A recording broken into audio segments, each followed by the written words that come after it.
Alô. Pai do Senhor, Deus abençoe vocês. Sejam bem-vindos todos. Vamos abrir a nossa Bíblia no Evangelho de Mateus, no capítulo 21 e no verso 21, por favor. Evangelho de Mateus, capítulo 21, versículo 21 e 22. Glória a Deus. Aleluia. Tudo bem? Glória. Jesus. Maravilhoso. Oh, papai, tu és santo. Santo é teu nome, Senhor.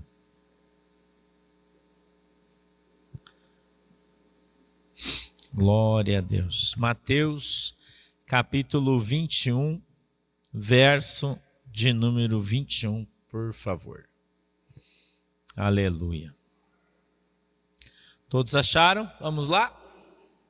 Minha Bíblia diz assim, Jesus, porém, respondendo, disse-lhes: em verdade vos digo que, se tiverdes fé e não duvidardes, não só fareis o que foi feito à figueira, mas até se a este monte disserdes, ergue-te e precipita-te no mar, assim será feito. Tudo o que pedirdes na oração, crendo, recebereis. Amém? Feche os seus olhinhos, incline essa cabeça, vamos orar. Querido Deus, em nome de Jesus, meu Pai, eu quero te agradecer pela oportunidade que está nos dando de estarmos aqui reunidos hoje na tua presença. Eu te peço, Deus, em nome de Jesus, que o Senhor possa enviar do céu uma legião de anjos de fogo, colocando eles ao redor da nossa igreja, nos guardando, protegendo e livrando, meu Deus, de todo mal, em nome de Jesus Cristo.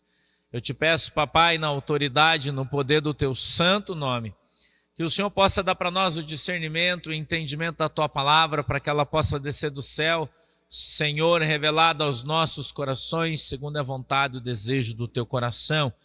Abre, Senhor, os nossos olhos para que a gente veja, os nossos ouvidos para que a gente ouça. E quebranta, Senhor, o nosso coração para que a gente entenda e compreenda qual é a boa, agradável e perfeita vontade do Senhor para as nossas vidas. Em nome de Jesus. Amém e amém. Jesus nos ensina algo muito importante que normalmente nós desconsideramos na nossa vida cotidiana, no nosso dia a dia. A gente, ou pelo menos a maioria de nós, não tem o hábito de pedir aquilo que desejamos para Deus. Nós fomos acostumados e, quem sabe até criados, aprendendo que se você não correr atrás, as coisas não vão acontecer na sua vida. Não é assim? É assim. Pastor, então isso quer dizer que a gente não precisa correr atrás? Não. Você precisa correr atrás. Agora, se Deus não permitir que você alcance, você não vai alcançar. E esse é o segredo desse texto. Porque esse texto ele está falando sobre a fé.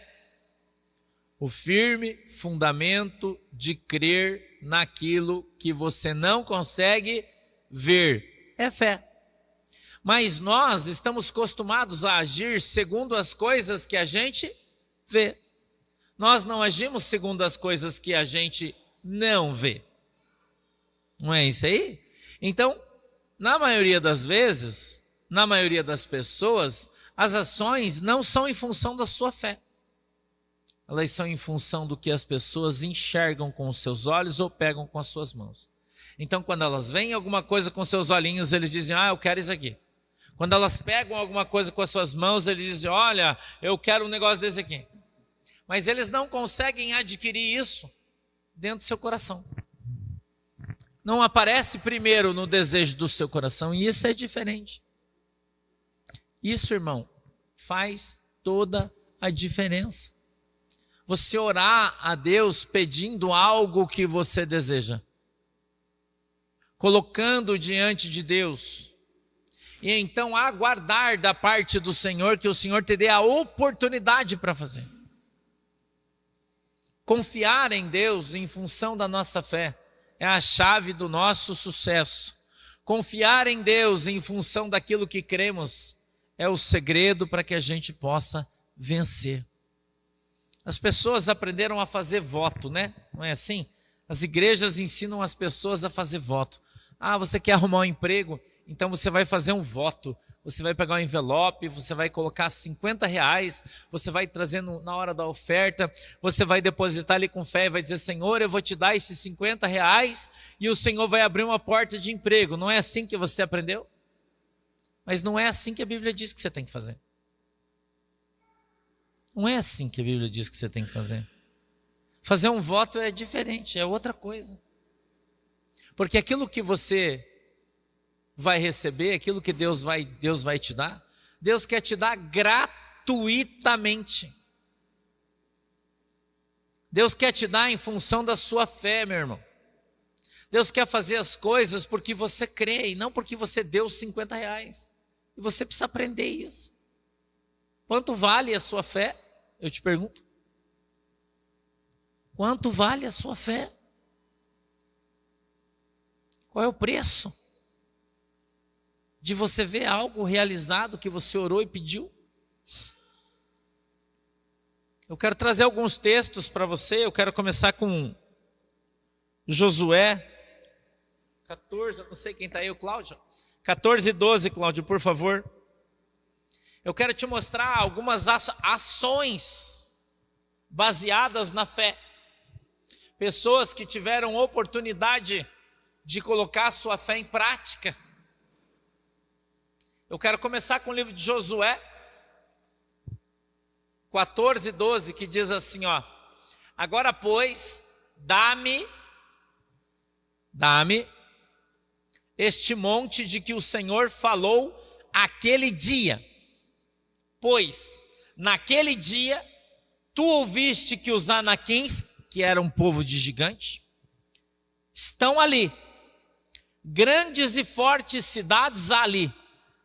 Porventura, preste atenção, o Senhor será comigo para os expelir, como o Senhor disse. Quando é que aconteceu isso aqui? Quem é Caleb, irmão? Caleb, companheiro de Josué. Quando o povo de Deus foi retirado da terra do Egito por Deus, atravessou o Mar Vermelho, caminhou pelo deserto, isso durou mais ou menos 3 anos e meio. Eles chegaram no Rio Jordão. Ali Moisés levantou 12 espias, você conhece o texto. Eles entraram na terra que Deus lhes havia prometido.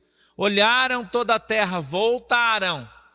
E quando conversaram com Moisés, 10 não quiseram entrar, porque eles estavam com medo dos gigantes. Eles disseram: a terra é boa, porém nessa terra tem gigantes.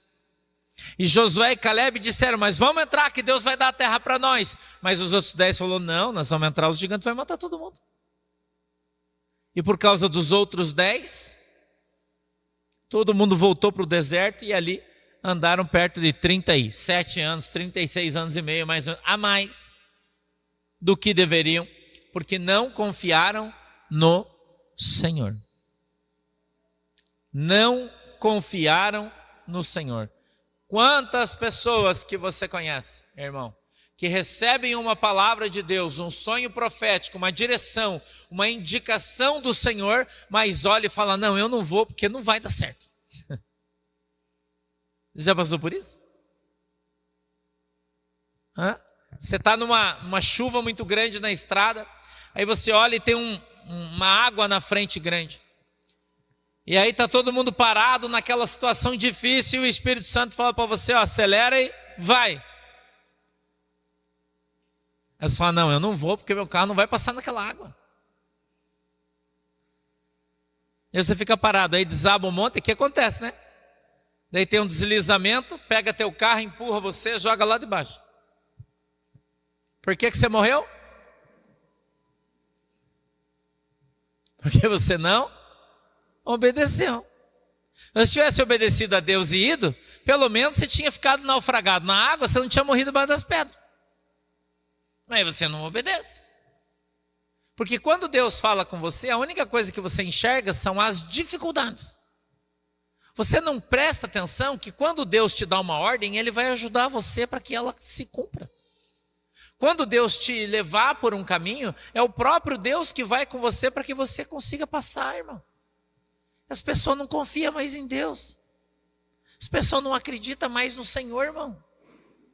A Bíblia diz assim que em vão vigia o sentinela se o Senhor não estiver com ele. Em vão vigia o sentinela se o Senhor não estiver com ele, irmão. Então não adianta nada você ficar vigiando se o anjo do Senhor não estiver com você. Se o anjo do Senhor não estiver ao teu lado, te guardando, porque o Senhor, a Bíblia diz, Salmo 91, dará ordem aos seus anjos a nosso respeito. Então o Senhor vai dar ordem para o anjo vai descer e vai guardar você. Agora, se você não crê nisso, isso não vai acontecer. E as pessoas não acreditam. A maioria das pessoas não acredita, irmão.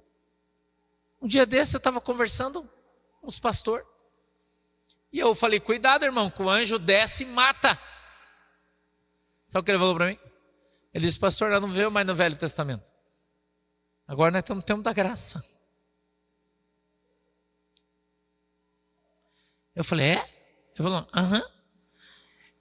Eu falei, então quem foi que desceu e matou o rei sentado com uma espadada na barriga e chegou a encher de bicho e o cara morreu? Porque os caras disseram que a voz dele era como a voz de Deus e ele se levantou. No livro de Atos dos Apóstolos.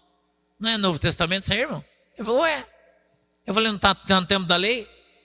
Ele falou, não. Eu falei, não está lá que o anjo foi lá e matou o cara? É. Eu falei, você não acredita que Deus pode dar ordem para o anjo descer e matar o cara? Você não crê nisso? Você não crê na Bíblia mais? As pessoas não acreditam mais na Bíblia, irmão. As pessoas, tem muita gente dentro da igreja achando que a Bíblia é um conto de fadas. Que as coisas de Deus não acontecem mais. Que aquelas coisas portentosas, né, grandiosas, extraordinárias que estão escritas na palavra de Deus, que elas não acontecem mais. Quando você olha para a vida do Caleb, você sabe quantos anos Caleb tinha aqui? 80 anos. Sabia? Porque quando eles chegam para entrar na terra prometida, eles estão próximos dos 40. Era a geração, eles viviam perto dos 70. Aliás, o salmista disse que se chegasse nos 70 já era enfado da carne. Então, isso é teologia, é história. Isso não está escrito na Bíblia, mas a gente imagina isso. Então, se ele já chega perto dos 40, quando eles chegam a primeira vez, amém? Aí os caras saem e ficam mais 36 anos no deserto. Ele voltou com quantos anos? Quase 80. Quando eles entram, eles param em Cades Barneia, atravessam o Jordão e entram para conquistar, eles levaram 8 anos para conquistar. Então vamos dizer que ele chegou com 70 anos. Mais 8, ele estava com 78, porque aqui já tinha passado 8 anos. Eles já tinham conquistado todo o reino de Israel. Faltava só esse lugar. Que eu acho que é Hebron. Não tenho bem certeza, mas acho que é Hebron o nome do lugar. Que era a terra dos gigantes. Está ali o nome dos caras, ó. Anaquins, um povo de gigantes. Aí eles conquistaram todas as terras. O Caleb chegou para Josué e disse assim, Josué, o negócio é o seguinte, agora todo mundo já conquistou, está cada um na sua terra, beleza? Beleza. Então você, o Josué ele disse isso. Então você dá para mim as montanhas do Hebron? O Josué falou, mas aquelas montanhas lá? Ele falou, é. Mas lá não moram os gigantes. Porque ele ia ter que matar todo o povo para conquistar a terra. E ele pegou a pior, onde estavam os gigantes. E aí ele olha para o Josué e diz isso aqui, ó irmão. Você lembra que o Senhor disse que a terra aonde eu pisasse a planta dos meus pés ele ia dar? Ele falou, lembro. Então eu andei lá e pus os meus pés lá naquela montanha. E o Senhor disse que ia me dar a terra. E ele está afirmando aqui, ó. Agora, pois, dá-me este monte de que o Senhor falou. Irmão, se o Senhor falou que vai te dar, você acha que algum gigante vai impedir você de receber? Se o Senhor falou que vai fazer algo na tua vida, você acha que alguém vai impedir que isso seja feito? A tua Bíblia não diz que operando Deus, quem impedirá? Isso não está escrito na Bíblia. Quem poderá deter as poderosas mãos de Deus? Eu pergunto para você, irmão, você acha que Deus mudou? A minha Bíblia diz que o nosso Deus é o mesmo ontem, hoje e eternamente. Mas eu pergunto para você, por que as pessoas não confiam mais nele? Ah, Deus falou que é para mim. Eu lembro quando eu comecei a construir minha casa, eu já dei esse testemunho aqui, que eu tinha R$1.000 na minha conta. Mas o Espírito Santo falou comigo e ele disse assim, ó, eu, o Senhor, tenho algo a te dizer. Eu falo, fala, Senhor. Ele disse, a hora que você colocar a primeira pá de concreto lá, eu coloco a segunda. Irmão, ele falou, vai que eu vou te ajudar. Irmão, onde eu cheguei? As pessoas duvidam do poder de Deus, irmão. Eu já contei para vocês que eu recebia telefonema de Londres, dos Estados Unidos, meu Deus, de cada lugar inusitado. E os irmãos falavam, pastor, Deus falou comigo aqui de madrugada, me manda o número da tua conta que eu quero mandar uma oferta para você construir a sua casa. Irmão, foi assim que eu fiz a minha casa. O irmão falava assim, pastor, eu quero fazer uma oferta para você construir uma parede da tua casa. Eu vou te dar uma oferta para você fazer a laje. 1 ano e 2 meses, acho que 3, a gente construiu a nossa casa. Eu tinha R$1.000 na minha conta, irmão.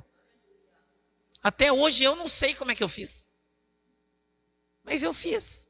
Porque Deus me ajudou, Deus me deu. Deus moveu o coração de tanta gente que me abençoou. As pessoas não acreditam mais em Jesus, irmão. Não acreditam mais nas coisas de Deus. Não crê mais que Deus pode prover, que Deus pode derrubar o gigante. Qual é o gigante, irmão? Que está impedindo você de conquistar a tua terra, eu te pergunto. Qual é o gigante que está impedindo você de conquistar a tua terra? Eu pergunto isso para você. Você está com medo do gigante, irmão? É por isso que você não dá o primeiro passo? Você está com medo do gigante? É por isso que você não testemunha antes de receber? Porque tem gente que fala assim, não, depois eu estou fazendo um negócio, mas quando der certo eu vou testemunhar. Não é assim que você escuta as pessoas falar? Mas você não vê que eu sou o contrário? Eu falo, irmão, Deus falou para mim que vai me dar um negócio. Eu não falo antes aqui para você? Não falo? Ah, pastor, mas você vai falar, o diabo vai pôr. Não vai não, irmão. Porque o gigante não vai me impedir de tomar a minha montanha. Não vai, irmão. Montanha é minha, Jesus me deu, eu vou tomar ela. Não tem para ninguém. Talvez eu tenha que aprender a esperar o tempo de Deus, como qualquer um de nós. Porque a Bíblia diz que é um tempo determinado no céu e na terra para todas as coisas. Não é isso que a Bíblia diz? É. Mas não quer dizer que o Senhor não vai me dar, só quer dizer que eu tenho que esperar o tempo dele. Não é no meu, é no dele. É só isso. Agora, quando o Senhor disse, quando o Senhor falou, quando o Senhor avisou, o que é que você tem que fazer? Você tem a obrigação de crer. E se você crê de fato, irmão, você fala sossegado. Não é assim? Você fala sossegado, irmão. Você já testemunha antes, ó, Jesus falou que vai me dar uma casa ali, ó. Você não tem fé para fazer isso? Jesus falou que vai me dar uma casa ali, ó, irmão. É. O que a pessoa vai falar para você? Vai nessa tua fé. Aí quando você tiver com a chave na mão, a pessoa vai olhar para você e falar assim, nossa, como é que você conseguiu essa casa? Você vai dizer, eu? Não. Jesus me deu. Lembra que eu te falei que ele falou que ia me dar? Nós olhamos para o texto bíblico e entendemos Caleb dizendo assim, escuta aqui, ó. Hoje eu tenho a mesma força que eu tinha no dia que eu entrei. E Jesus me deu essa terra, eu vou entrar lá. Continua aqui, Cláudio, para mim, por favor, põe o 13. E Josué o abençoou e deu a Calebe, filho de Jefoné, Hebrom em herança. Mas não era essa herança não era do Josué, era dos anaquins. Ele falou, pode ir lá e conquista. Vai lá que é teu. Mas você vai ter que matar os gigantes. Porque eles são dono daquele lugar. E para você tomar posse daquilo, você vai ter que conquistar aquela nação. A diferença entre aqueles que vencem e aqueles que não vencem é a sua predisposição de lutar por aquilo que Deus te deu. É a sua capacidade de batalha, é a sua capacidade de resistência, de resiliência, de perseverança. Muitos não conseguem porque não perseveram, irmão. Chegou ali, bate, dá na trave e volta embora. Chega ali, bate na trave, o cara fala não, ele desiste e vai embora. Você vai ter que conquistar. Põe o 14, Cláudio. Portanto, Hebrom foi de Calebe, filho de Jefoné, o quenezeu, em herança até o dia de hoje, porquanto perseverara em seguir o Senhor Deus de... Irmão, nada vai ser de graça. Nada vai ser para você de mão beijada. Não é assim que funciona. Deus falou que vai te dar. Deus falou que vai fazer. Agora você tem que correr. Você tem que lutar. Você tem que perseverar. Você tem que se utilizar das armas que o Senhor Jesus colocou nas tuas mãos para vencer o teu inimigo. Para remover as muralhas. Quando o Senhor disse que se você crer, você vai dar ordem para a montanha e ela vai sair daqui e vir para lá, sabe o que Deus está falando? Que os obstáculos vão sair da tua frente pela sua fé. Ele não está dizendo que não vai ter obstáculo, ele não vai estar dizendo que não vai ter gigante, ele não vai estar dizendo que vai ser fácil, ele não está falando nada disso. Ele está falando que se você crer, é seu, aí você tem que buscar. Se você crê, irmão, é seu, mas você vai ter que perseverar na luta. Você vai ter que perseverar na busca. Você vai ter que correr atrás daquilo que o Senhor prometeu para você. Coloca Daniel para mim, 3:17 aí, Cláudio, por obséquio, nobre, jovem. Oh, aleluia. O rei... Eis que o nosso Deus, a quem nós servimos, é que nos pode livrar. Ele nos livrará do forno de fogo ardente e da tua mão, ó rei. Quem falou essa frase, irmão? Quem disse isso? Sadraque, Mesaque e Abednego. Por que eles disseram isso? Porque eles foram ameaçados de serem lançados na fornalha de fogo ardente se não adorassem o Deus de Nabucodonosor. Eu quero trazer para você um outro texto de fé, perseverança e vitória.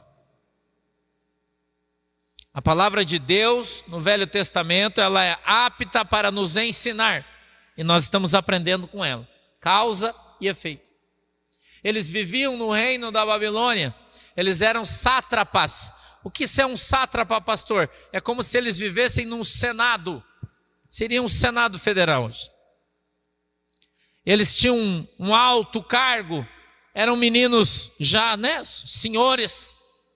Mas aí o rei fez uma estátua de ouro enorme e disse que quando se tocasse a trombeta, todo mundo tinha que se ajoelhar e reverenciar aquele Deus. E se não fizesse isso, seria jogado na fornalha de fogo ardente.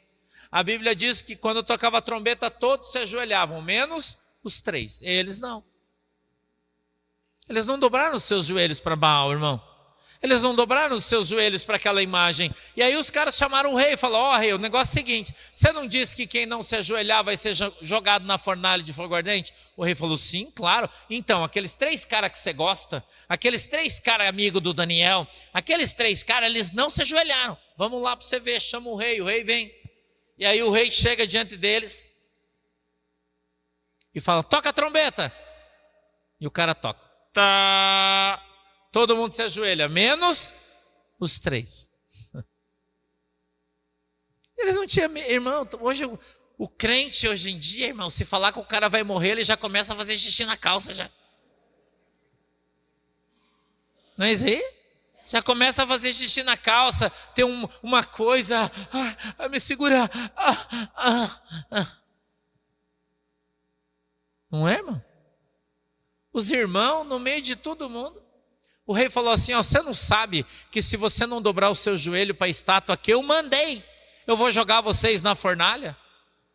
E o cara educadamente responde o rei, dizendo assim, ó, eis que o nosso Deus, a quem nós servimos, é que nos pode livrar. Ele nos livrará do forno de fogo ardente e da tua mão, ó rei. E sabe o que o rei fez? O rei chamou os soldados e falou, porque tem gente que acha que o diabo é trouxa, sim ou não? Tem crente que acha que o diabo é trouxa. Irmão, eu tenho uma coisa a dizer para você, o diabo não é, se tem uma coisa que ele não é trouxa. A Bíblia diz que ele é mentiroso, pai da mentira, mas a Bíblia diz que ele é ardiloso, que ele é super safo, que ele tem milhares de anos de experiência, que ele já ferrou milhões de pessoas em toda a história que se achavam esperto e ele foi mais esperto. Só tem uma coisa que o diabo teme, sabe o que é? A tua fé. Ele tem medo de crente, irmão, que tem calo no joelho. Desse aí o diabo não mexe não. Esse aí ele não mexe. Agora, se você tem medo dele, irmão, você está com um problema sério. Se você tem medo, você está com um problema. Eu falo sempre que você tem que ter respeito. Respeito. Falo isso para todo mundo, você tem que respeitar. Eu não mexo com o diabo, eu não vou encher o saco dele. Se eu passo na rua e os caras estão fazendo uma macumba ali, o problema é deles. Eu não tenho nada com isso, irmão. Eu não vou lá chutar a macumba dos caras, encher o saco. Briga. Eu não faço isso, porque eu respeito eles. Mas eu não tenho medo. Porque o meu Deus é maior que o Deus deles. Eu não tenho medo, irmão. Então o fato de eu respeitar não quer dizer que eu tenho que ter medo. Amém? Agora, tem um monte de crente aí que se borra de medo do diabo. Eu vou contar uma história para vocês. Uma vez eu subi esse monte aqui, para orar. Muitas, né? Já são muitos anos que eu moro aqui em Guaratuba e antigamente eu ia sempre. Antes de eu fazer minha cirurgia bariátrica, eu ia sempre no monte orando, jejuando. Depois eu estou impossibilitado fisicamente, né? Vamos dizer assim. Eu já não estou mais nessa vibe. Então eu vou no monte lá no sítio. Ontem a gente esteve orando lá das 10 até meia-noite, né? Continuo indo, só não vou nesse aqui, vou lá. Mais fácil de subir, mais tranquilo, enfim. Mas uma vez eu subi ao monte, eu fiz um jejum de 50 dias. Na verdade eu fiz 49. Não cheguei a fazer o de 50, porque acabou o meu propósito. Eu fiz um jejum de 49 dias. Com oração no monte todo dia. Todo dia eu subia meia-noite no monte e orava até as 3 da manhã. Todo dia. Todo dia. Eu ia fazer o culto em Curitiba, chegava em casa, trocava de roupa, chegava meia-noite e pouquinho, ia para o monte. Todo dia fazendo isso. Eu chegou no último dia do meu compromisso com o Senhor, porque eu disse a Deus que eu iria orar e jejuar até o dia em que Ele falasse comigo. Não é? Enquanto Deus não desse a resposta para mim, eu não ia parar de orar e jejuar. Então o meu jejum, eu almoçava, entrava no meu jejum e ficava só tomando água até o outro dia, 24 horas, dava 23 horas e meia. Aí eu almoçava, entregava, almoçava, entrava no meu jejum de novo e ia às 24 horas de novo até chegar ali. Então eu jejuava 23 horas e meia durante aquele período. À medida em que você vai jejuando, depois da segunda semana você não consegue comer mais. Cada vez que você vai diminuindo a quantidade de comida que você vai comendo, cada vez menos. Quando passa de 30 dias nesse jejum, você começa a ter alucinação. Eu contei para vocês, né, que eu sonhava que uma Maria Mole, que tinha perninha, corria atrás de mim. Lembra que eu contei isso para vocês? Foi nesse jejum aí, 50. Eu nunca fiz um tão longo. Sempre fazia de 21 dias, esse foi 50. Porque eu falei para Deus que enquanto Ele não falasse, eu não ia parar. Eu perdi 36 quilos, irmão. 36 quilos em 49 dias. Aquele tempo pastor podia, né? Estava bem grande, né? Minhas roupas andavam tudo. 36 quilos eu perdi nesse jejum. Orando, jejuando, não saía para a rua, ficava em casa durante o dia, em oração, estudando, lendo a Bíblia. Quando dava 11h35, mais ou menos, 23h35, saía de casa, subia um monte. Meia-noite eu dobrava meu joelho lá, orava até as 3 horas da manhã, 3 horas da manhã eu saía. Quando chegou no dia 49, eu subi um monte. E foi engraçado até aquele dia, porque tinha um pessoal de uma igreja aqui que subia todo dia. Eles começaram a fazer uma campanha, já na última semana da minha campanha de oração. E eles faziam uma bagunça no monte que você não tem noção, irmão. Eu não vou falar o nome dos irmãos, nada, né? Porque não precisa. E eles entravam e faziam, eles subiam nos 100, 150, era uma galera. E eles tocavam o rebu no monte, irmão. Gritava e pulava e cantava e batia coisa e andava para lá e andava para cá. Era uma galera. Eles ficavam da meia-noite até 1h. Eu não conseguia orar. Daí então eu subia, sentava lá numa rocha, tem lá em cima. Eu ficava esperando eles terminar a oração deles. Daí quando eles terminavam, eles vinham embora. Daí eu ficava da 1, mais ou menos. Daí eu ficava até as 4 orando. Foi um penoso a última semana para mim, né? Foi penoso porque eu tinha que ficar 1h esperando eles terminar, né, a oração, o que quer que eles fossem fazer lá.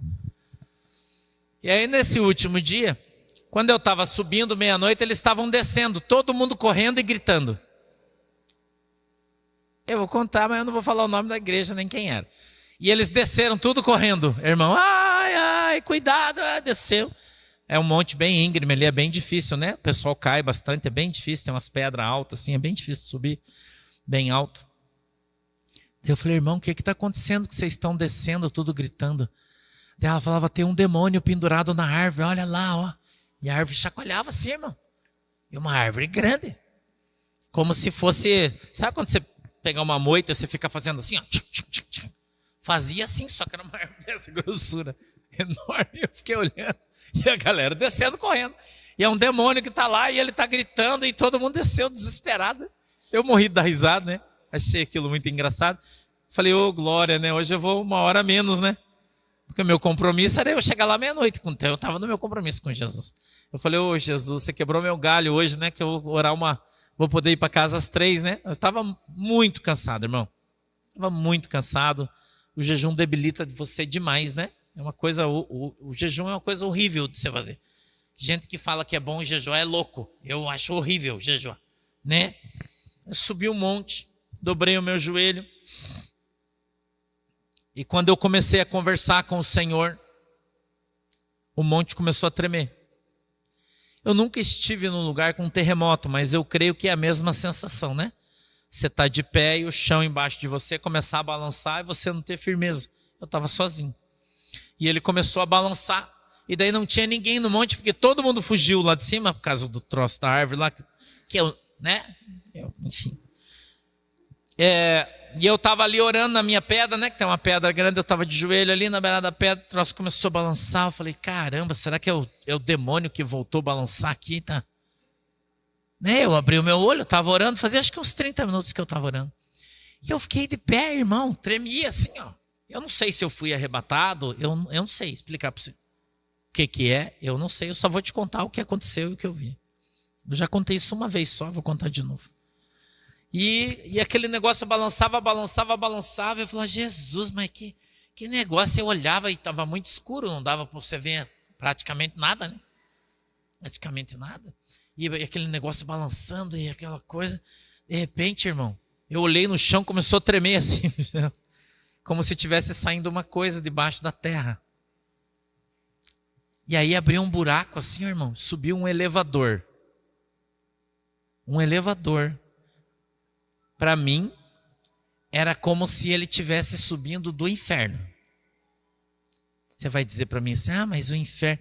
Eu só estou te contando o que eu vi e o que eu achei. Se acredita, se acredita. Se você não acredita, é problema seu, né? Isso é uma experiência minha que eu tive com Deus. E, irmão, e saiu aquele troço assim do chão, foi igual o filme de Espaçonave, quando sai um troço debaixo da terra assim. Mas um baita de um elevador, irmão. Que parecia uma cápsula, assim, um troço que eu não sei te descrever.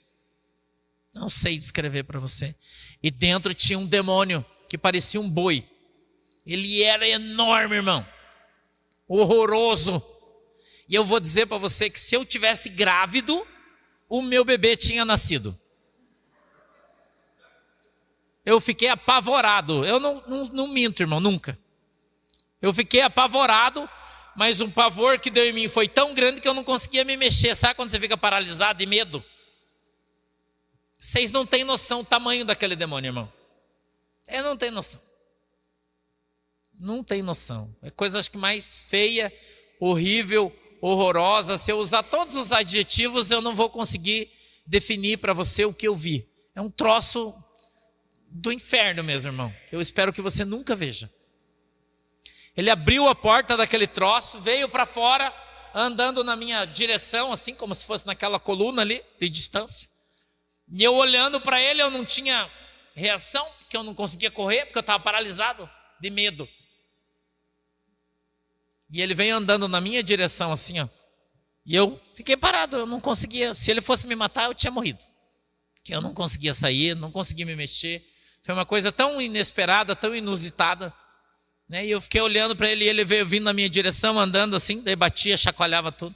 E ele bateu como se tivesse um vidro. Fez assim, pum, naquele vidro. Daí ele veio para trás, deu um passo, voltou e pum, bateu de novo. E aí o Senhor abriu os meus olhos e eu estava dentro de uma redoma de vidro. Sabe aquela tampa de bolo que você põe para a mosca não entrar assim? Cara, era um troço tipo aquilo assim, ó. E ele batia e daí eu via aquele troço como se tivesse uma energia em volta de mim. E ele não conseguia entrar. E aquilo me deu uma segurança no meu coração. Sabe, não sei se você está... Eu sei que você está me entendendo, você é uma pessoa inteligente. E o meu medo passou, irmão. Eu falei, Jesus, ele não pode entrar aqui.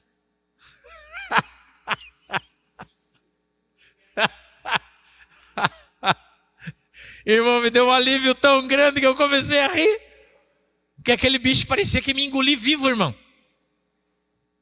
Ele era enorme, ele tinha uns 3 metros de altura ou mais.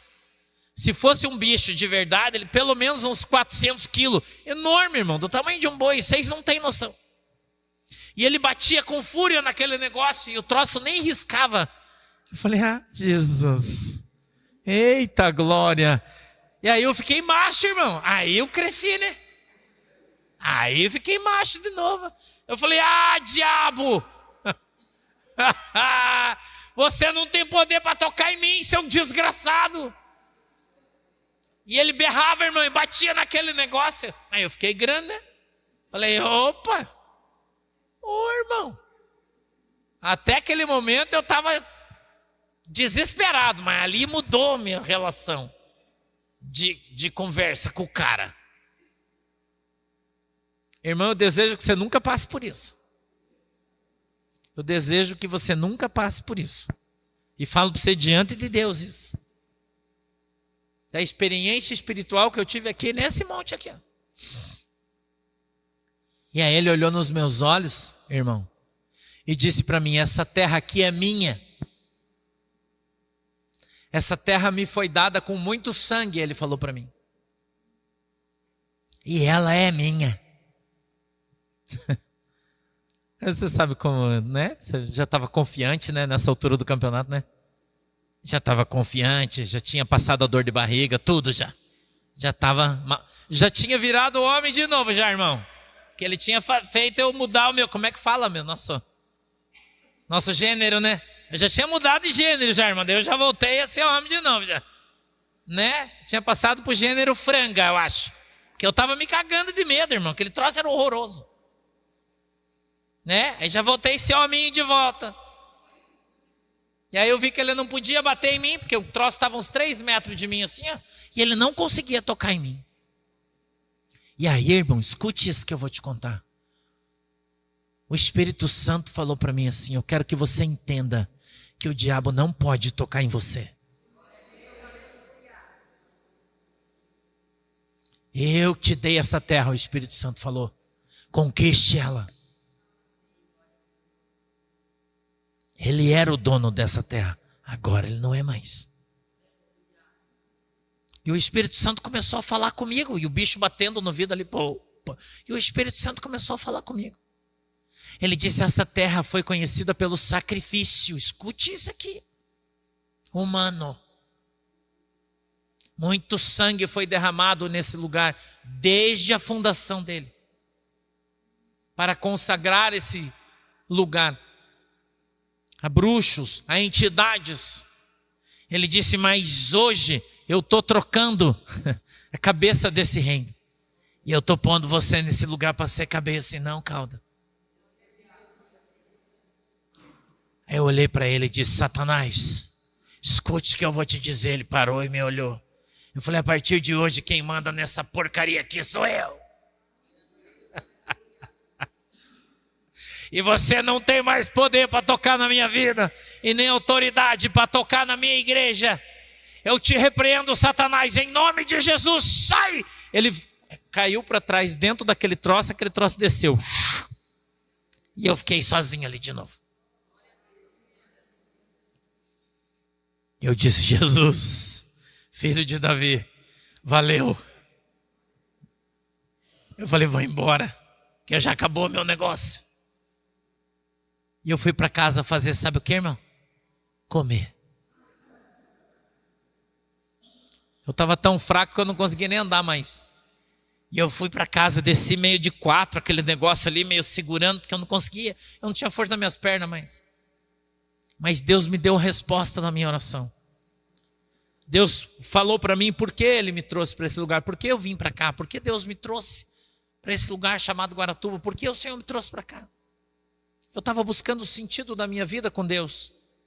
Do porquê o Senhor estava fazendo com que, ou permitindo com que eu passasse por tudo aquilo que eu estava passando. E o Senhor confirmou o meu ministério, minha estada, minha fé, tudo que você imagina. E eu voltei para casa, cheguei em casa, eu acho que era 1h30 da manhã, mais ou menos, eu não sei. Estava todo mundo dormindo. Fui lá na pia, peguei aquela garrafa térmica cheia de café, aleluia. Peguei aquele pão, irmão, que estava lá no armário, aquele salame. Falei: glória a Jesus. Eu vou entregar agora, Senhor, a minha consagração diante de Ti, reverenciando e agradecendo pela vitória que o Senhor deu na minha vida. E tomei um café bem gostoso, irmão. Bem tranquilo, sem pressa. E pude dormir o sono dos justos. Então, quando eu olho para esse texto, eu me lembro disso. A Bíblia diz que o rei, olhando para esse moço, ele disse: acende a fornalha 7 vezes mais. E os caras olham para o rei, irmão, e falam assim: ô rei, eu não quero te desrespeitar, mas escute uma coisa que eu tenho para dizer. Se o meu Deus quiser, Ele vai me livrar da tua mão e do fogo. Irmão, se você não crê no teu chamado, se você não crê no Deus que te chamou, você vai acreditar no quê, irmão? Que fé é essa que você tem? Que quando o diabo bate em você, irmão, você desiste e vai embora. O diabo, irmão, ele anda ao nosso redor, e tudo o que ele puder fazer para fazer a gente desistir, ele vai fazer. Mas você precisa entender e aprender que Satanás não tem poder de tocar em você. Porque quem nos guarda é o sangue de Jesus Cristo. Nós somos guardados debaixo do sangue de Jesus, o sangue que foi derramado na cruz do Calvário por mim e por você. E Satanás não tem poder. Se você estiver com Jesus, ele não tem poder para tocar na tua vida. Ele não pode, mas ele vai te assustar. Mas ele vai bater na tua casa e vai chacoalhar ela. Ele vai bater nas tuas coisas, vai chacoalhar ela. Mas o Senhor está permitindo que isso aconteça para provar a sua fé. E a hora que você provar a sua fé, irmão, Jesus vai tirar você do poço. Oh, glória. Jesus vai permitir que você seja lançado na fornalha. Mas Ele vai entrar na fornalha junto com você. A Bíblia diz que os guris, 3 caras, foram jogados dentro da fornalha. Eles não deixaram de passar pelo fogo, irmão. Eles não deixaram de ser jogados, eles não deixaram de passar dentro da fornalha. Mas a Bíblia diz que quando o rei olhava para a fornalha, ele dizia: escuta, nós não jogamos 3 caras aí dentro? Os caras falavam: mas tem 4. Nós jogamos 3, mas tem 4. Aí o cara falava: quem que é o 4º homem? Parece que ele tem a semelhança de um filho de Deus. Traz os caras aqui para fora. Irmão, fogo aceso, e eles caminhavam. A Bíblia diz que eles passeavam e caminhavam dentro da fornalha, e o fogo não tinha autoridade sobre eles. Irmão, quando Deus tem um propósito na sua vida, Ele vai permitir que você seja lançado dentro da fornalha, mas Ele vai tirar a autoridade do fogo de queimar você. O nosso Deus Todo-Poderoso, Ele está conosco, e ninguém, irmão, vai tocar em nós. É óbvio que nós temos que vigiar, é óbvio. Mas a Bíblia diz, eu vou repetir: em vão vigia o sentinela, se o Senhor não estiver com ele. Às vezes nós passamos por provas, circunstâncias, situações na nossa vida que duram muito tempo. E não quer dizer que Deus não está conosco em função da demora. Não quer dizer que o Senhor não esteja nos guardando, nos protegendo, porque está demorando a nossa vitória, o nosso milagre. Porque nós estamos vivendo dias de humilhação, dias de dificuldade, dias de luta, dias de doença, dias de sem dinheiro, dias de luto. Mas não quer dizer que o Senhor não está com você, que o Senhor não está conosco. Porque nós estamos passando dentro da fornalha, mas esse fogo, ele não vai atingir você. Esse fogo não vai tocar em você, irmão, se você crer. Porque o Senhor Jesus fez uma promessa para você. O Senhor Jesus te preparou antecipadamente para aquilo que estava por vir. Ele disse: nós somos provados para que nós sejamos aprovados. É isso que a Bíblia diz. Ele antecipadamente nos avisou que nós somos mais que vencedores em Cristo Jesus. Nós somos o único povo que vai correr uma maratona, mas já recebemos a medalha de primeiro lugar antes de sair na largada. Porque a nossa vitória é certa. Nós temos convicção das coisas que Jesus fez na nossa vida. Eu quero trazer um outro texto para você. Eu separei alguns aqui, se você me permitir. Eu quero trazer o livro de Jó, capítulo 19, verso 25. Varão Galileu, Jó 19, 25. Veja a situação pela qual Jó passou. Ele disse: porque eu sei que o meu Redentor vive, e que por fim se levantará sobre a... Mas quando é esse tempo em que Deus levantar-se-á sobre a terra? No tempo do fim. O Senhor não vai vir antes do fim da tua prova. O Senhor não vai mover antes que a tua prova acabe, não. O Senhor vai permitir que você passe na prova. O Senhor vai permitir que você passe no fogo. O Senhor vai permitir que você lute com o gigante. Mas Ele vai te dar vitória. Ele vai estar com você em todos os momentos da sua vida, da minha vida, da nossa vida. O Senhor, Ele estará conosco. Mas nós precisamos perseverar. Nós precisamos andar pelo caminho. Nós precisamos estar com o Senhor todos os dias, em oração, em jejum, em luta. Porque no fim, irmão, o Senhor vai aparecer.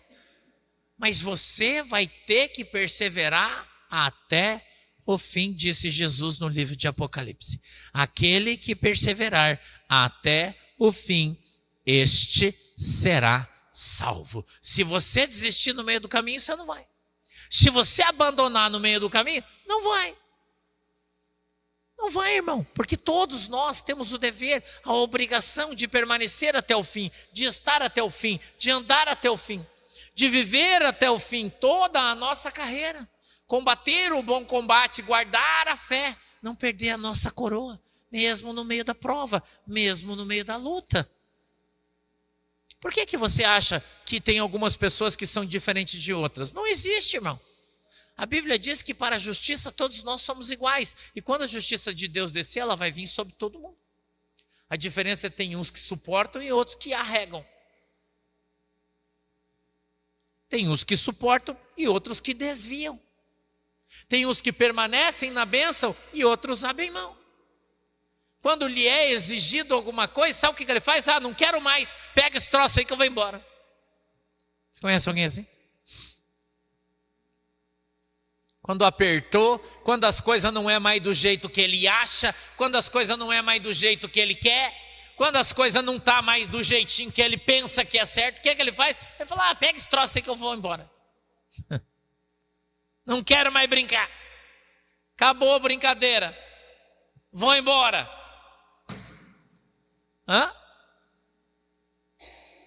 As pessoas não perseveram até o fim. Não permanecem até o fim, irmão. Sabe como é que chama isso aí? Peneira de Jeová. Quando Jesus começa a passar peneira, começa a entrar dificuldade. Quando Jesus fala que vai peneirar, começa a dar tempestade. Quando Jesus fala que vai peneirar, começa a vir as provas, começa a vir as lutas. Não é isso aí? E aí as pessoas começam a regar. Se é assim, então eu não quero. Mas se é assim, então eu não vou mais. E é o próprio Deus peneirando e as pessoas não entendem isso. É o próprio Deus peneirando. É o próprio Deus provando. E aí sabe o que as pessoas fazem? Abandona a bênção e vai embora. Abandona a bênção e vai embora, irmão. E sai debaixo da bênção de Deus. Para ir viver sua vida em outro lugar, porque aqui já não está mais bom para ela. Para mim não está bom, então vou embora. Você não passou na peneira, irmão. Foi isso que aconteceu, você foi peneirado por Deus. Muito crente sendo peneirado na igreja e acha que é o diabo, mas não é, é Deus peneirando. Acha que é Satanás que está tocando na sua vida, acha que é Satanás que está usando a vida das pessoas, mas ele não vê que é o próprio Deus passando ele na peneira e ele está sendo reprovado. Está sendo reprovado, irmão, está ficando na peneira. E quando o profeta começa a falar, irmão, Deus vai passar a peneira na igreja,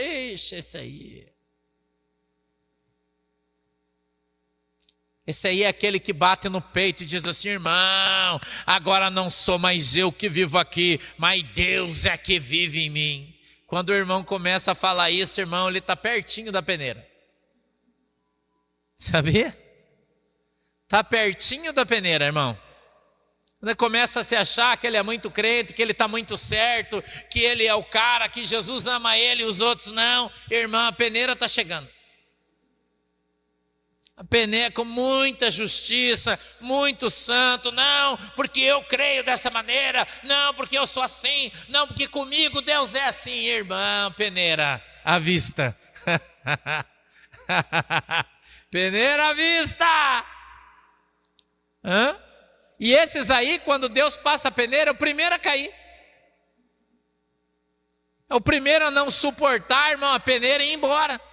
E aí as pessoas não percebem que a peneira e quer segurar. Não, irmão, não vai embora, não, irmão. Não queira trazer de volta para a tua vida aquilo que Deus levou embora. Aprende essa lição com o teu pastor. Não queira segurar na tua vida aquilo que Deus está tirando. Deus está passando a peneira e os irmãos estão se agarrando, irmão. Os irmãos estão se agarrando. Não, esse aqui não, Jesus. Eu vou dar um exemplo do carro, né? O carro financiado, o irmão não pode pagar mais. Daí está com 2 prestações, 3 prestações, 4 prestações. E Jesus vai levar embora.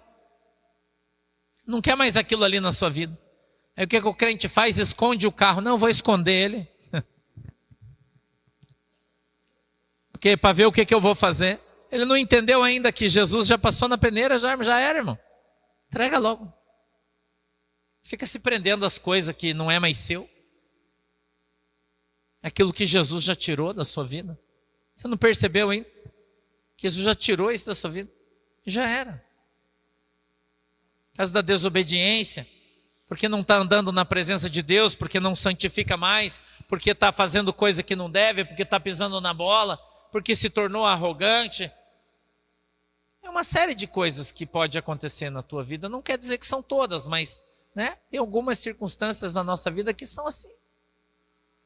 Esse é aquele ditado que diz: vão-se os anéis e ficam os... Mas tem gente que prefere cortar o dedo, irmão, e não perder o anel. Não é isso aí? Ele prefere perder o dedo, mas ele tira o anel do dedo e põe no outro. Tem muita gente que é assim. Porque o que importa é o anel e não o dedo. Mas para Jesus o que importa é o seu dedo, não é o anel. Os anéis vão e vêm. Não é isso aí? Os anéis vão e vêm. Eu me lembro uma vez, muito tempo atrás, conversando com o irmão. E eu disse para o irmão assim: irmão, tem uma coisa para te dizer de Deus. Fala, pastor. Falou: Deus falou para mim que vai tratar na sua vida financeira. E se você não se consertar, Deus vai tirar tudo o que você tem. Deixar você sem nada. Me lembro disso como se fosse hoje. E o irmão saiu da igreja, foi embora, não aceitou aquela palavra. E cada vez que eu recebia uma notícia, as pessoas falavam: lembra do irmão? Lembra, perdeu a casa. Lembra do irmão? Lembra, perdeu a empresa. Lembra daquele irmão? Lembra, está andando a pé. Lembra daquele irmão doente. Lembra, não tem mais nada. Quando a palavra ela vem do céu, se submeta a Deus, irmão. Desce no pó da terra e vai se consertar com Deus. Antes que os dedos comecem a ir embora, deixa os anel, irmão, e se submete a Deus. Se coloca na brecha. Vai orar, vai jejuar, vai buscar o Senhor da tua vida para que você entenda o que está acontecendo na tua vida. Não adianta você brigar com o profeta, irmão. Não vai cessar a profecia. As pessoas acham que é mais fácil brigar com o profeta, né? Descaracterizar o profeta, mas isso não vai mudar a tua situação. Porque se ele de fato é um profeta e a palavra veio de Deus, nada vai mudar. Você tem que buscar a presença do Senhor. Você tem que buscar a presença de Deus. É isso que você tem que fazer. Se arrepender do teu mau caminho, se arrepender do teu pecado, abandonar as coisas erradas e buscar Jesus, irmão. E buscar a presença de Deus, e Deus vai te honrar. Deus vai honrar você. Atos dos Apóstolos, querido jovem, capítulo 27 e verso 23 por obséquio. Vamos encerrar já. Último texto, tinha mais dois ali, mas está muito longo, me inspirei hoje. Tá meio... Vamos encerrar já. Atos 27, 23, o apóstolo Paulo disse: porque esta mesma noite o anjo de Deus, de quem eu sou, a quem sirvo, esteve comigo. 24, dizendo: Paulo, não temas, importa que sejas apresentado a César, e eis que Deus te deu todos quantos navegam contigo. Quem pode levantar a mão e dar um glória a Deus? Irmão, você pode estar com o teu barco no meio da tempestade. Você pode estar com o teu barco perdido no mar já há 15 dias, 20 dias, 30 dias, sem comer, com fome, todo mundo desesperado. Se você estiver na presença de Deus, Deus vai mandar o anjo para livrar você. Vai perder o barco, mas quem está no barco não. O barco já era, irmão. Porque tem determinadas tempestades nas quais a gente se enfia, que infelizmente não tem como salvar o barco. Infelizmente, não tem como salvar o barco. Existem coisas que a gente vai perder no meio do caminho. Existem coisas que vão ficar para trás no meio das lutas. Mas o mais importante, irmão, é a promessa de Deus, porque a promessa de Deus, ela vai se cumprir na nossa vida. Aquilo para que o Senhor te chamou, isso importa mais do que as coisas. Talvez no caminho a gente perca os anéis, mas os nossos dedos vão estar intactos para cumprir a missão que Deus deu para cada um de nós. A promessa de Deus vai se cumprir na nossa vida. A promessa de Deus, ela vai se estabelecer na nossa vida. Mas talvez o barco não permaneça. Talvez o barco afunde. Mas antes do barco afundar, o Senhor vai fazer nós desembarcarmos em segurança numa ilha. Deus proverá uma ilha, irmão, para que todos desçam do barco e para que ninguém morra. Porém, Deus não tem responsabilidade com o barco. Escute, é uma palavra de Deus para a sua vida. Mas Deus não tem responsabilidade com o barco. Porque o capitão do barco resolveu sair no meio da tempestade. A responsabilidade é dele, não é de Deus. Agora, mesmo no meio dessa perda horrível, desse prejuízo enorme, ainda assim, ali no meio haverá salvação. Ali no meio o anjo do Senhor descerá. E se tiver um profeta, irmão, no barco, o barco pode afundar, mas Deus salva todo mundo. É diferente do Jonas. É o antagônico. Porque se o Jonas estiver do barco, afunda o barco e morre todo mundo. Agora, se quem está dentro do barco é o profeta, que está na presença de Deus, quando a coisa parece que não tem mais solução, aparece o anjo de Deus. E o profeta vai seguir no meio do caos e vai dizer: gente, calma aí. Calma aí. Porque o Deus a quem eu sirvo enviou o seu anjo aqui nessa noite. E o anjo de Deus trouxe uma mensagem do Deus Todo-Poderoso. E ele disse: Rabadarasuicandarabadai, que a tempestade é forte, que o barco vai afundar, mas que ninguém vai morrer. E Deus vai preservar a vida de todo mundo, para que você saiba que Deus, Ele é Deus. Nós somos os escolhidos e chamados de Deus para uma grande obra, e essa obra vai se cumprir, independente da vontade do capitão do barco, independente da tempestade, independente dos soldados, independente das pessoas que estiverem conosco no barco. Por nós, o Senhor vai salvar todos, para que se cumpra a sua palavra, e Deus vai enviar o anjo dentro da sua casa, para dar vitória, independente do teu marido, da tua mulher, do teu vizinho, da tua mãe, do teu pai. Não interessa o que eles fizeram, não interessa o que eles falaram, por tua causa Deus vai enviar o anjo e vai dar o livramento para todos. Aleluia. Porque tu creu, porque você tem fé, porque você acreditou. Traz o texto, Cláudio. Porque você acreditou, porque você orou e pediu a Deus. E o Senhor está empenhando a sua palavra para você. E Ele está dizendo: tudo aquilo que você pediu em oração, crendo, você vai receber. Tudo aquilo que você pediu em oração, crendo, você vai receber. E no meio da tempestade, dentro do barco, tu dobrou o seu joelho e disse: Deus, eu estou no meio da tempestade, eu não posso fazer nada. Eu estou dentro do barco, mas eu não sou o capitão. Deus, mas eu sou teu profeta, e eu quero hoje te pedir, Senhor, o livramento. E Deus está dizendo para você: eu vou enviar o anjo, e tudo aquilo que você pediu em oração, crendo, você vai receber. Porque é pela tua fé, irmão. É pela tua fé que você vai ver o milagre de Deus acontecer na terra. Você crê nisso? Fica de pé, irmão, vamos orar. Oh, aleluia.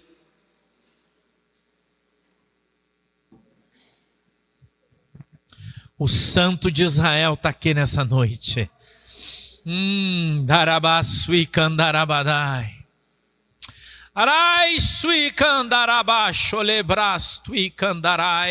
Os dias estão chegando, a tempestade está vindo, povo meu. Mas eu já dei ordem aos meus anjos, eles já andam na terra. E nenhum dos meus se perderá, diz o Senhor. Porque tenho eu um propósito na terra, e ele vai se cumprir. Debada sui candaraba chorebandarabadai. Debai sui candaraba, a unção de Deus hoje aqui. Oh Espírito Santo, há uma unção de Deus. Anaba sui candará, o Senhor está falando, chegou o tempo, chegou a hora, harabai sui candará, de se cumprir as palavras proféticas, as palavras que foram profetizadas pela boca dos profetas de Deus. O tempo é esse, a hora é essa, chegou o tempo, diz o Senhor. Anai, sui candaraba, chore candarabadai. Não temas, povo meu, diz o Senhor, porque eu sou o Deus da vitória, eu sou o Deus da guerra, eu sou o Deus que guardo, eu sou o Deus que protejo. Olha para a montanha que você vai conquistar, não te dei eu? Ai, sui candaraba, xobla sui. Não olha para os gigantes, não olha para os anaquins, não olha para o vento, por quanto tempo tu tem andado debaixo dessa tempestade, com essa escuridão que ninguém vê nada, ninguém sabe nada, mas eis que vos digo, o dia está próximo da vossa redenção. Anabasui candarabashou, erabai sui candarabasui, larabadai, chorebandarabadai. Eu sou o Senhor. Eu é que te guardo, eu é que te cuido, povo meu. Dai, sui candarai, xodebadabada, sui candarai. Satanás tem cirandado, Satanás tem chacoalhado a terra, Satanás tem movido a terra, e tu tem tido medo. Mas digo eu para ti, povo meu, quem é que tu temes? De quem é que você tem medo nessa noite? Te digo eu, não sou eu, Senhor, que te guardo. Não sou eu, Senhor, que coloco os meus anjos ao teu redor, povo meu. Não sou eu que tenho colocado os meus sentinelas. Dai, sui candaraba, cholebandarabadayasu. Ei, daba, sui candá, vou eu guardar a minha igreja.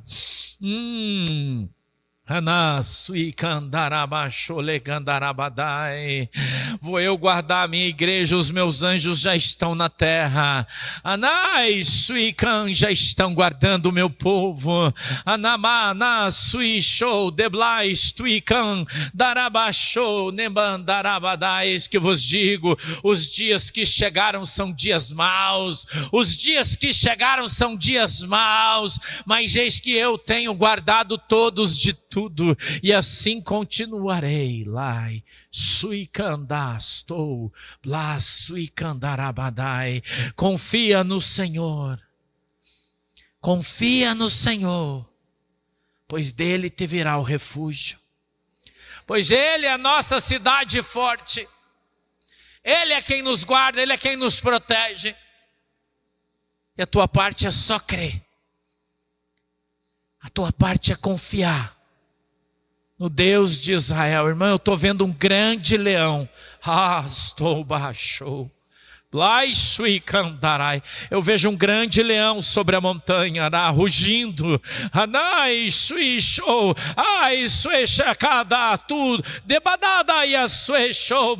Eu vejo o sol nascendo atrás dessa montanha com esse leão, e o Senhor está dizendo: eu sou a justiça que está brotando na terra, eu sou a justiça que está brotando na terra, e ninguém vai impedir que o sol da justiça nasça sobre essa nação. Ninguém vai impedir que eu, Senhor, mova os céus e a terra para que a minha palavra se cumpra. Sui andai, sodebada sui, alai sui sholarabadasto, nebada sui candarai. Não temas a fornalha de fogo ardente, não temas a cova do leão, não temas a cisterna, porque eu sou o Deus que te livra, eu sou o Deus que te guarda, eu sou o Deus que te protege, eu sou o Deus que move o coração dos homens, sou eu quem levanta o rei, sou eu quem abata o rei,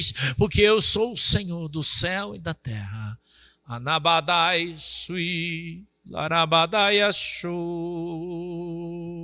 Conta os dias, diz o Senhor, e verás o grande livramento que vou dar eu na terra.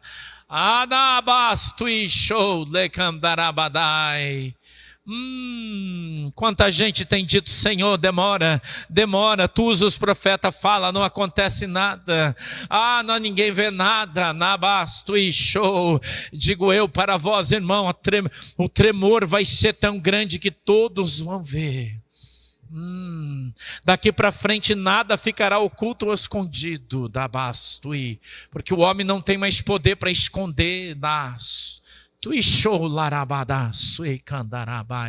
Confia e crê somente, e verás o grande livramento que eu darei a essa nação, assim diz o Senhor. Querido e amado Deus, em nome de Jesus eu te peço que o Senhor abençoe essa igreja, esse povo, segundo é a vontade e o desejo do teu coração. Papai, nos cobre com o teu sangue, nos livra, Senhor, de todo mal, em nome de Jesus. Eu te peço, Deus, que a tua mão poderosa esteja sobre cada um de nós, que o Senhor abençoe, meu Deus, a nossa casa, que o Senhor abençoe a nossa família, meu Deus, que o Senhor abençoe os nossos filhos, tudo que temos, tudo que fazemos, seja abençoado em nome do Senhor Jesus Cristo de Nazaré. Estende, Senhor, as tuas mãos poderosas sobre as nossas vidas e nos dá o livramento em nome de Jesus. E a igreja diz comigo: amém. Dá uma salva de palmas para Jesus. Oh, glória. Sente-se, por favor, tome o teu assento. Louvado e engrandecido seja o nome do Senhor. A gente vai recolher as ofertas que vocês trouxeram, e se trouxeram, né? Levante a sua mão aí que os irmãos vão distribuir os envelopinhos para você deixar a tua oferta, para você devolver o seu dízimo. Você que está em casa também, caso deseje, né? Pode fazer isso, devolver o seu dízimo, enviar a sua oferta. Glória a Deus, aleluia. Próximo sábado, a gente vai estar em Porto Alegre, tá? No Hotel Ritter. Vamos fazer um grande culto evangelístico lá, comemorando a Revolução Farroupilha. Vai ser uma bênção ali no Hotel Ritter, no Centro Velho de Porto Alegre. Vamos fazer um grande culto de ceia, né? Vai ser a primeira ceia que a gente vai fazer lá em Porto Alegre. A irmã Ivete já está lá preparando todas as coisas. Vai ser uma bênção. Repara aí o pessoal do Rio Grande do Sul. Quem está perto, né, vai conseguir ir até Porto Alegre, vai participar lá, uma grande Santa Ceia, vai ser uma bênção. Vai ser no sábado, às 15 horas é o culto, tá? Sábado, às 15 horas. E aqueles que vão, que quiserem almoçar lá no hotel, não esqueça, precisa fazer sua inscrição, tá? Tem poucos lugares, sempre vai muita gente. Então, se você vai jantar lá, almoçar, né? Precisa se inscrever, não esqueça. Deixa eu orar. Querido Deus, em nome de Jesus, eu peço que o Senhor abençoe a nossa igreja, que o Senhor abençoe, Senhor, o nosso povo, em nome de Jesus. Amém e amém. Pode se levantar, vem trazer a sua oferta aqui, por favor.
Glória a Deus, irmãos. Vamos nos colocar de pé.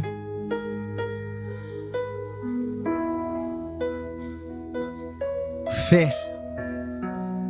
Fé. é o que nós precisamos, que é o que agrada o coração de Deus, amém? Feche seus olhos.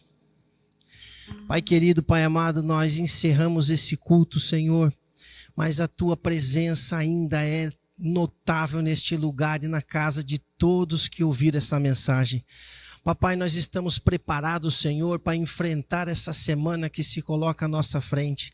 E nós te pedimos, Senhor, em nome de Jesus, que os gigantes que se levantarão para cair na nossa frente, Senhor. Nós te pedimos, Pai, a vitória que o Senhor tem para cada um nessa semana. Nós pedimos, Senhor, que o Senhor aumente a nossa fé, de forma que nós olhamos para os gigantes, Senhor, de ombro a ombro, Papai. Nós te pedimos, Senhor, em nome de Jesus, que o Senhor nos guarde todas as coisas que o Senhor tem separado para cada um de nós, que nós possamos ver com os olhos da fé a vitória, Papai. Querido Espírito Santo de Deus, eu te peço, em nome de Jesus, que nos leve para casa em paz, que esteja, Senhor, guardando e protegendo cada um dos filhinhos teus, Pai.